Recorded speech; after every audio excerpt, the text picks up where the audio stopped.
Today's episode of Film Riot is brought to you by Drivers San Francisco. Today on Film Riot, we drive fast.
Dude, What?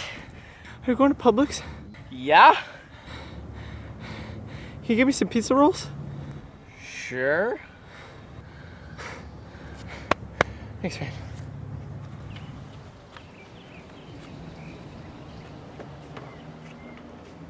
Logo. Welcome to Film Riot Mondays. I'm your host, Ryan Conley. Now, I found out that we were going to be sponsored in an episode by the awesome Drive San Francisco game, which filled me with delight, which is also neither here nor there. But what is important is that it reminded me of a few emails that I've been meaning to answer. Right, guy, I want to do an effect where the camera moves really fast towards something or through something. You know what I mean? I hope you make this an episode. That wasn't a lot to go off of, but I'm pretty sure I got it. And then there's this email as well. Hey Film Riot, is there a way to do a car chase without breaking the speed limit? I thought these questions suited today quite nicely, so let's do this thing.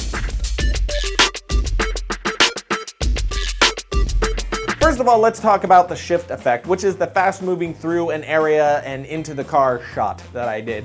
I say shift effect because that's what happens in the game. You can transport from one car to the other like that, which is where I got my motivation from how to do this. And you'll be happy to know that this is another super simple effect. So, first thing you need to do, of course, is shoot your footage. For this, I used a monopod to act as a stabilizer so I could lift the camera high into the air, then back down again. If you don't have a monopod, no worries, any tripod will do just as well. So I got my shot by lifting the monopod up high, then walking in a regular pace towards the back of the car. Then once I made it all the way to the back of the window, I cut. I chose this car because it has a hatchback and works perfectly to shove the camera through the back. So I opened the back, then continued the shot all the way to the steering wheel where I had Josh grab on cue. Now the most important thing to this effect is how you shoot your footage. You have to have this entire shot mapped out in your head so that you can move through that area smoothly.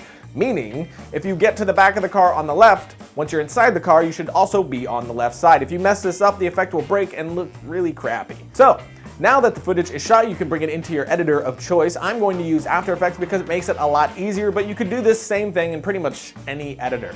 So inside After Effects, I will stitch my shots together at the point where the camera comes against the back of the car and then cut to the shot inside the car. Now, just add a fade to smooth that transition. Next, it was time to stabilize the footage, which I really was impressed with Adobe's built-in warp stabilizer plugin. I've been hearing a lot of people talk about it, but I haven't had a chance to try it out for myself, so I gotta say, me likey a whole lot. So all I needed to do was add the warp stabilizer to my clip, then let it analyze. And once it's done, I can play around with the parameters without having it to start from square one every time, and I love that.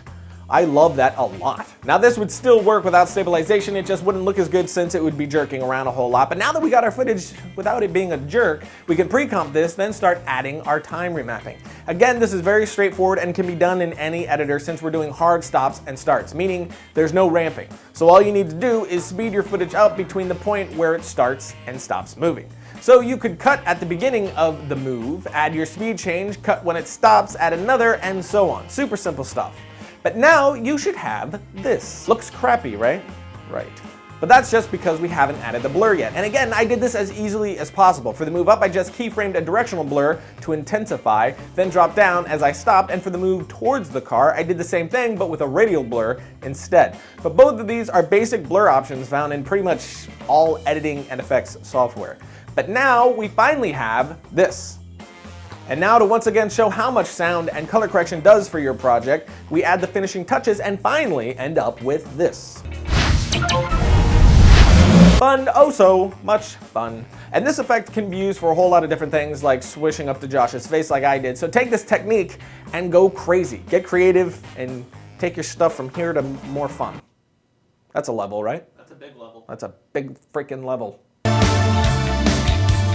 The original developers behind Driver 1, the #1 video game of 1999, period, and Driver 2 are back to create Ubisoft's first Driver title. San Francisco is a driver's playground. It makes a ton of sense for Driver to bring its open world expertise to the city by the bay. There's over 200 miles of drivable roads in this game, and its representation of San Francisco is amazingly close. The ferry building, the Transamerica building, the Golden Gate Bridge, you better believe they're all in the game. Driver is known for its classic muscle cars, the 1968 Mustang GT Fastback, the 74 Gran Torino, the 1970 Chevelle SS, they're all in here. In fact, there's over 120 licensed cars within the game. Pick a car and pull the throttle. The game is available now, so go get it and drive really fast without getting a speeding ticket or a car crash. Both things you don't want.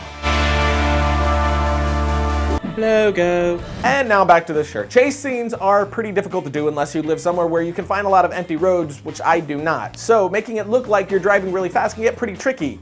But if you're clever, you can definitely pull it off. So real quick, let's bust out 4 tips to looking like you're driving fast without breaking the speed limit. Number 1, move your camera around a lot. And this actually goes for all action, really. The more you move your camera, the more exciting and fast-paced it will seem. If you have a more stable shot where you're driving 45 miles an hour, it's gonna look like you're driving 45 miles an hour, not too exciting.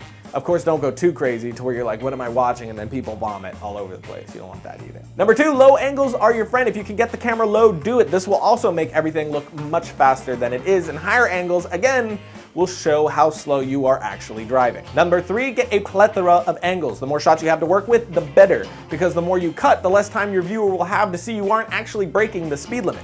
A great advantage for me was the GoPro camera. You can actually safely mount these mother effers to your car through suction cup mount and then drive on, playa. I was able to get some pretty cool shots by doing this, like this one, and this one. Delish. Number 4, sound effects. Sound is your friend. If you aren't good with sound, learn. If a car sounds like it's going fast, we're going to perceive it this way. Of course, if you're going 10 miles an hour, it's just gonna be comical. But with all these tips combined, you'll get a very convincing effect without running into the 5-0.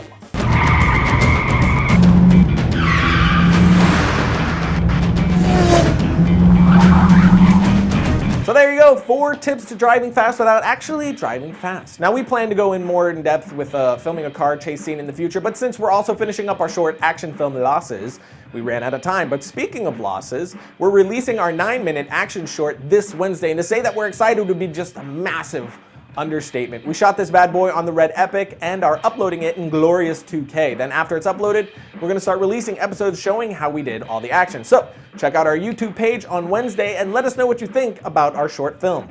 But that's it. I'll see you on Thursday, but until then, be safe and don't forget to watch Losses on our YouTube channel. Where's it gonna be? YouTube. When? Wednesday. Which is the Awesome. 14th. the 14th, Wednesday. I didn't know where you were going with that. Yeah, probably about noon. I'm gonna say noon, it'll be up. But don't take our word for that.